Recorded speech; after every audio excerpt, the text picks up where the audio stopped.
Welcome back all of you. Today we will start with a new topic which is hard and soft water. So क्या चीज़ है ये hard and soft water? जो भी water हम घरों में domestic purposes में यूज़ करते हैं, खाना बनाने के लिए यूज़ करते हैं, कपड़े धोने के लिए यूज़ करते हैं, जो भी हमें घर में टैप वाटर भी आता है जो हम पीने में भी यूज़ करते हैं, वो सारा जो भी पानी है वो सॉफ्ट वाटर है। सो हम ये कह सकते हैं कि जो सॉफ्ट वाटर है वो हमें कहाँ से मिलता है? Rivers, ponds, natural source of water जो भी है, इवन जो हमारा घरों में टैप वाटर भी होता है उसमें भी क्या पानी होता है? सॉफ्ट वाटर मिलता है हमें। सो हम एक सिंपल वर्ड में ये कंक्लूड कर सकते हैं कि जो सॉफ्ट वाटर है वो हम डोमेस्टिक पर्पसेस में यूज करते हैं, घरों में यूज करते हैं, खाना बनाने के लिए, कपड़े धोने के लिए, और भी जितने भी हाउस होल्ड वर्क्स हैं सभी में हम किसका यूज करते हैं? सॉफ्ट वाटर का यूज करते हैं। बट अगर मैं यहाँ पे हार्ड वाटर की बात करूं तो हार्ड वाटर जो होता है वो हम घरों में यूज नहीं करते हैं। क्यों नहीं यूज करते हैं? बिकॉज हार्ड वाटर जो होता है वो बहुत ही हार्ड या फिर हार्श केमिकल्स को कंटेन करता है जो हमारी ह्यूमन हेल्थ के लिए अनफिट होते हैं। ठीक है, तो हार्ड जो वाटर होता है वो हम घरों में यूज नहीं करते हैं बिकॉज ये हमारी ह्यूमन हेल्थ के लिए अनफिट है। सॉफ्ट वाटर को हम जो है घरों में यूज करते हैं डोमेस्टिक हाउस होल्ड वर्क्स में। ये तो मैंने एक बेसिक आइडिया दिया आपको हार्ड एंड सॉफ्ट वाटर के बीच में, पर क्वेश्चन ये पूछा जाता है कि आप कैसे पता लगाओगे कि ये हार्ड वाटर है कि सॉफ्ट वाटर है। ठीक है, अब आपने क्या करना है, मैं एग्जांपल आपको बता रहा हूं। यहां पे मान लो आपने दो बीकर ले लिए, एक ये बीकर ले लिया और आपने एक ये वाला बीकर ले लिया, दो बीकर ले लिए। इन दोनों बीकर में एक में आप, इसमें भी आपने वाटर, इसमें भी वाटर है। ठीक है, तो जिस वाले, अभी हमें ये नहीं पता कि कौन सा हार्ड वाटर है कौन सा सॉफ्ट वाटर है।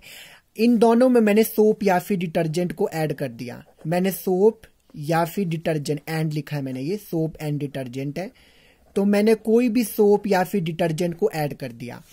तो सोप या फिर डिटर्जेंट एंड ऐड करने पे जो भी पानी क्या प्रोड्यूस करता है? लेदर प्रोड्यूस करता है। लेदर बोलने का मतलब है जो झाग को प्रोड्यूस करता है वो कौन सा वाटर होता है? सॉफ्ट वाटर होता है।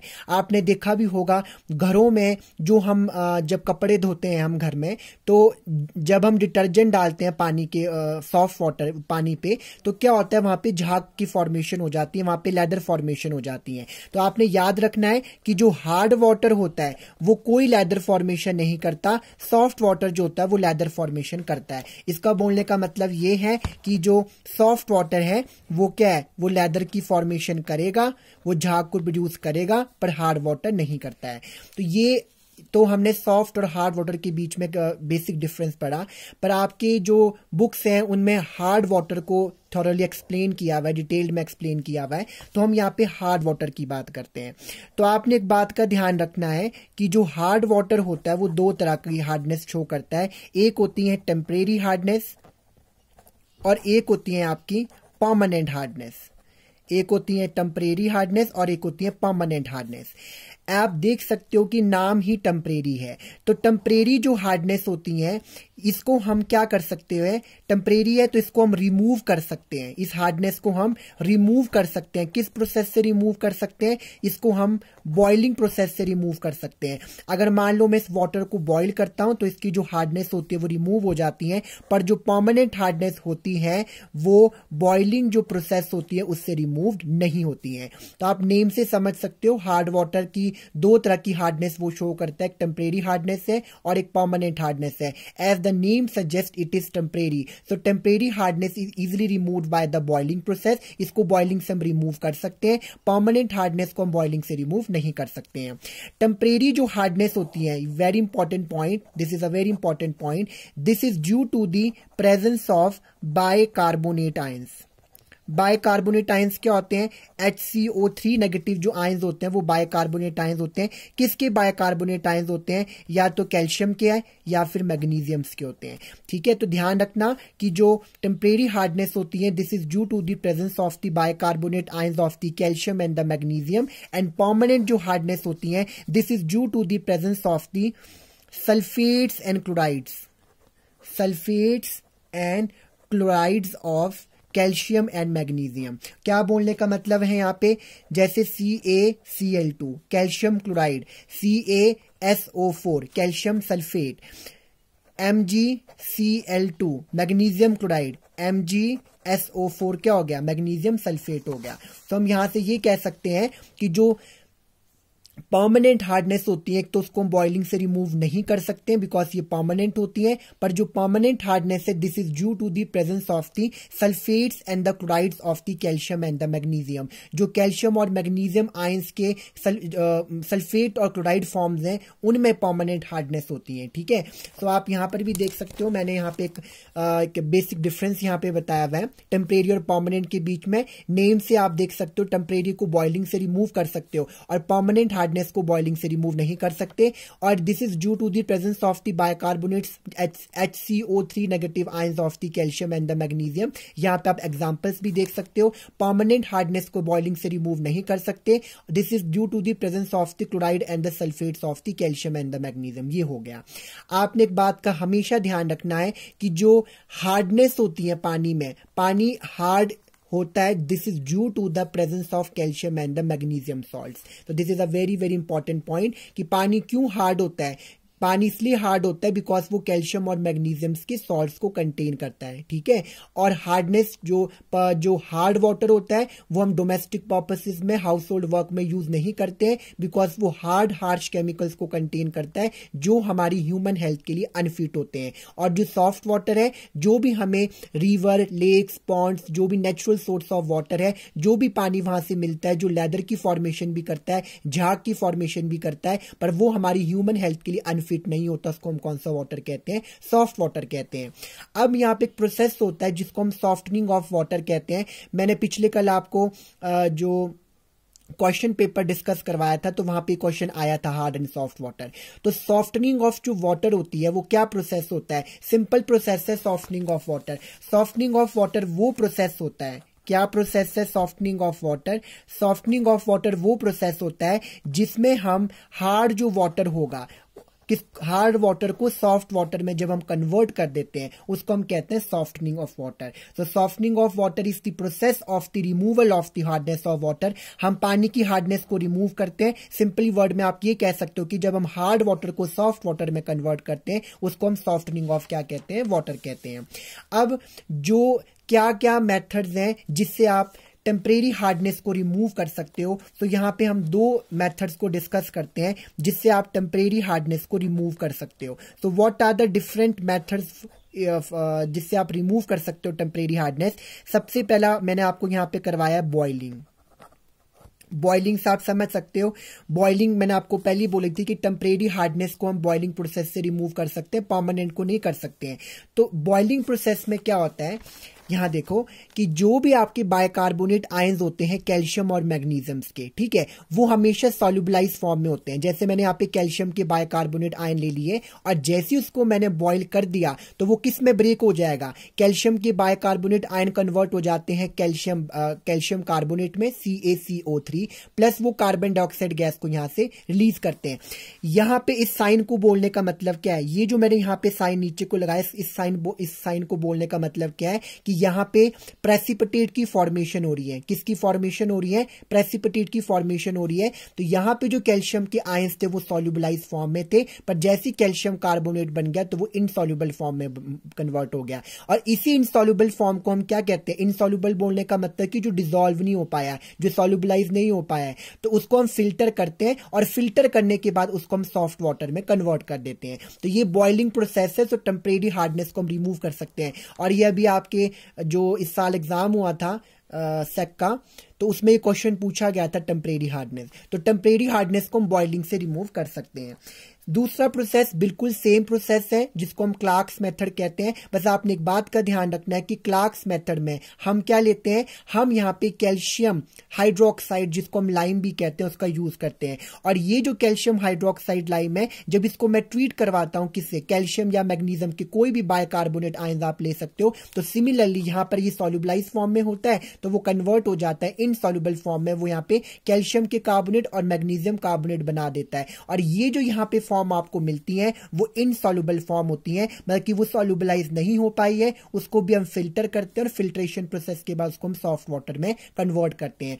सो टेम्परेरी हार्डनेस को रिमूव करने के दो प्रोसेसेस है, एक बॉइलिंग प्रोसेस है और एक आपका क्लार्क्स मेथड है। तो क्लार्क्स मेथड में हम कुछ नहीं करते हैं, जो भी बाइकार्बोनेट आयंस होते हैं कैल्शियम और मैग्नीशियम के, उनको हम ट्रीट करवा देते हैं लाइम के साथ, जिसका फॉर्मूला कैल्शियम कैल्शियम हाइड्रोक्साइड है तो वो सॉल्युबलाइज फॉर्म से इनसॉल्युबल फॉर्म में कन्वर्ट हो जाते हैं, पर इनसॉल्युबल जो फॉर्म होती है वो प्रॉपर्ली डिसॉल्व नहीं हो पाई है, प्रॉपर्ली घुल नहीं पाई है, सॉल्युबलाइज नहीं हो पाई है, तो उसकी हम फिल्ट्रेशन प्रोसेस करते हैं और फिल्ट्रेशन प्रोसेस के बाद वो सॉफ्ट वाटर में कन्वर्ट हो जाता है। अब यहां पे ये तो हमने बात की है यहां पे टेम्परेरी हार्डनेस की, बट क्वेश्चन ये पूछा जाता है आपको कभी कभार कि परमानेंट जो हार्डनेस है उसको आप कैसे रिमूव कर सकते हो। तो परमानेंट हार्डनेस को रिमूव करने के हम यहाँ पे दो प्रोसेस पढ़ते हैं। एक तो प्रोसेस है जिसको हम कहते हैं केल्जन प्रोसेस, एक केल्जन प्रोसेस है, और एक आपका प्रोसेस है जिसको हम आयन एक्सचेंज क्या कहते हैं, मेथड कहते हैं। तो दो मेथड्स यहां पे हम डिस्कस करेंगे, केल्जन प्रोसेस एक आयन एक्सचेंज मेथड है।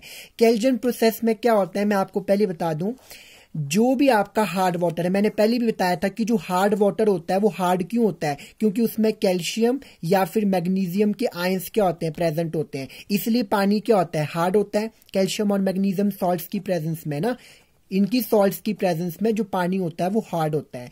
अब जो भी आपका हार्ड वाटर में कैल्शियम और मैग्नीशियम आयंस प्रेजेंट है, अगर मैं उसको किसके साथ ट्रीट करवा देता हूं, यहां पे एक फॉर्मूला है जिसको हम कहते हैं सोडियम हेक्सा मेटाफॉस्फेट कहते हैं। तो क्या चीज है ये सोडियम हेक्सा मेटाफॉस्फेट, इसका फॉर्मूला होता है Na2Na4PO36। तो ये दिस इज योर हेक्सा, यहाँ पे 6 लग गया है तो ये हेक्सा है, ये मेटाफॉस्फेट और ये आपका सोडियम है। तो सोडियम हेक्सा मेटाफॉस्फेट के साथ जब मैं किसको ट्रीट करवाता हूं, मैं यहाँ पे कोई भी कैल्शियम के आयंस भी ले सकता हूं, मैं यहाँ पे मैग्नीशियम्स के आयंस भी ले सकता हूं जो भी हार्ड वाटर में प्रेजेंट है। तो ये कैल्शियम और मैग्नीशियम के आयंस कहां से आए हैं, हार्ड वाटर से आए हुए हैं। तो जो भी हार्ड वाटर में कैल्शियम और मैग्नीशियम के आयन है, जब मैं उसको ट्रीट करवा देता हूं सोडियम हेक्सा मेटाफॉस्फेट के साथ, ये केल्जन प्रोसेस में आपने ये ध्यान रखना है, तो अल्टीमेटली किस में कन्वर्ट हो जाता है। देखो कुछ नहीं होगा, अगर मान लो मैं कैल्शियम की रिएक्शन करवा रहा हूं, लेट अस सपोज दैट, तो कैल्शियम जो होगा वो इस वाले प्लेस पे, ये जो आपको यहाँ पे Na4 पॉजिटिव Na4 दिख रहा है, Na4 दिख रहा है, ये यहाँ से बाहर चले जाएगा और कैल्शियम इसका प्लेस ले लेगा। तो अल्टीमेटली आपको क्या फॉर्मूला मिलता है, Na2, और यहाँ पे क्या मिल जाएगा आपको फिर Na2Ca2 पॉजिटिव, और यहाँ पे मिल जाएगा आपको PO3 का 6। तो ये आपको फॉर्म मिल जाएगी यहाँ पे अल्टीमेटली। अगर आप मैग्नीशियम के साथ करवाते हो इसकी रिएक्शन, तो Na4 पॉजिटिव यहाँ से बाहर चले जाएगा, यहाँ से 4 मॉलिक्यूल्स जो होंगे सोडियम के बाहर निकल जाएंगे इस वाले प्रोसेस में, और कैल्शियम ने इसका प्लेस ले लिया। अगर आप मैग्नीशियम के साथ करवाते हो तो यहाँ पे मैग्नीशियम के साथ क्या बन जाएगी, मैग्नीशियम इस वाली प्लेस में करेगा अब अटैक Na4 वाली में, तो अल्टीमेटली क्या मिलेगा आपको, Na2, यहाँ पे मिल जाएगा Mg2 पॉजिटिव, और यहाँ पे मिल जाएगा PO3 का 6। तो ये फॉर्म आपको मिल जाएगी। सोडियम के कैल्शियम के साथ ये फॉर्म बनती है और मैग्नीशियम के साथ ये फॉर्म बनती है। बस आपको ये ध्यान रखना है कि जो केल्जन प्रोसेस होता है वहां पे हम सोडियम हेक्सा मेटाफॉस्फेट का यूज करते हैं, जो आपके पास इसका फॉर्मूला ये होता है। और जो कैल्शियम और मैग्नीशियम आयंस है वो हमें कहां से मिलते हैं, हार्ड वाटर से मिलते हैं। जो भी हार्ड वाटर में कैल्शियम और मैग्नीशियम के आयन प्रेजेंट है, क्योंकि हार्डनेस इन्हीं आयंस के प्रेजेंस में होती है। तो जैसे इसको मैं सोडियम हेक्सा मेटाफॉस्फेट के साथ ट्रीट करवाता हूं, तो ये कैल्शियम और मैग्नीशियम के आयन इसका प्लेस ले लेते हैं, यहाँ पे Na4 का पॉजिटिव, Na4 का प्लेस ले लेते हैं, जहां से 4 मॉलिक्यूल्स जो होंगे अल्टीमेटली Na पॉजिटिव के बाहर, और यहाँ पे Mg और यहाँ पे Ca2 पॉजिटिव बन जाएगा। इसको क्या प्रोसेस हम कहते हैं, केल्जन प्रोसेस कहते हैं। एक और मेथड है यहाँ पे जिसको हम कहते हैं आयन एक्सचेंज मेथड। तो जो आयन एक्सचेंज मेथड है उसमें हम क्या पढ़ते हैं, आयन एक्सचेंज जो मेथड है वो 2 तरह का है। एक होता है जिसको हम कहते हैं फॉर्म्यूटेड मेथड, एक आपका है permutit method, this one is a very important method. और एक है आपके पास जिसको हम कहते हैं आयन एक्सचेंज, क्या कहते हैं, आयन एक्सचेंज रेजिन्स कहते हैं। और आयन एक्सचेंज जो रेजिन्स हैं उनको हम क्या कहते हैं, और सिंथेटिक रेजिन्स भी कहते हैं, उनको हम क्या कहते हैं, सिंथेटिक रेजिन। मैं रफली यहाँ पे लिख रहा हूँ, आपने ये बुक से देख लेना, मैं सिर्फ समझाने के लिए आपको बता रहा हूँ। यहाँ पे आयन एक्सचेंज मेथड 2 तरह के होते हैं, एक फॉर्म्यूटेड मेथड है और एक आपका सिंथेटिक रेजिन है जिसको हम आयन एक्सचेंज रेजिन कहते हैं। आपने हमेशा ध्यान रखना है फॉर्म्यूटेड जो मेथड होता है उसमें सिर्फ कैटायन का एक्सचेंज होता है, मतलब सिर्फ पॉजिटिव चार्ज एक्सचेंज होता है। सिंथेटिक जो रेजिन या फिर आयन एक्सचेंज रेजिन है उसमें कैटायन भी एक्सचेंज हो सकता है, अनायन भी एक्सचेंज हो सकता है। समझ रहे हो, इसमें ये 2 चीजें आपको ध्यान रखनी है यहाँ पे कि फर्म्यूटेड में सिर्फ पॉजिटिव चार्ज कैटायन एक्सचेंज होगा। सिंथेटिक रेजिन को हम आयन एक्सचेंज रेजिन भी कहते हैं। तो आयंस तो कोई भी हो सकते हैं, पॉजिटिव भी हो सकता है, नेगेटिव भी हो सकता है, तो उसमें कैटायन का एक्सचेंज भी हो जाता है, अनायन का एक्सचेंज भी हो जाता है। अब आपने यहाँ पे फर्म्यूटेड मेथड में ध्यान रखना है, क्योंकि फर्म्यूटेड जो मेथड है उसमें सिर्फ और सिर्फ कैटायन का एक्सचेंज होता है। अब जब इसमें कैटायन का एक्सचेंज होता है, इसमें आपको एक सिंपल बात ध्यान रखनी है, जो भी हार्ड वाटर में कैल्शियम और मैग्नीशियम्स के आयन प्रेजेंट होते हैं, जब वो किसके साथ एक्सचेंज हो जाते हैं या फिर रिप्लेस हो जाते हैं, सोडियम आयंस के साथ रिप्लेस हो जाते हैं, उस प्रोसेस को हम कहते हैं फर्म्यूटेड मेथड। मैंने क्या बोला कि जो भी हार्ड वाटर में कैल्शियम के आयंस प्रेजेंट है और मैग्नीशियम्स के आयन प्रेजेंट है, ये हार्ड वाटर में प्रेजेंट है ना कैल्शियम और मैग्नीशियम के आयन, जब ये क्या हो जाते हैं, एक्सचेंज हो जाते हैं, जब ये एक्सचेंज हो जाते हैं या फिर जब ये रिप्लेस हो जाते हैं सोडियम आयंस के साथ, उस प्रोसेस को हम कहते हैं फर्म्यूटेड मेथड। अब क्वेश्चन ये अराइज होता है, चलो ठीक है हार्ड वाटर से ये कैल्शियम और मैग्नीशियम के आयन रिप्लेस तो हो जाएंगे सोडियम से, पर ये जो सोडियम है वो आएगा कहां से? ये जो सोडियम आपको मिलता है, ये सोडियम आपको मिलता है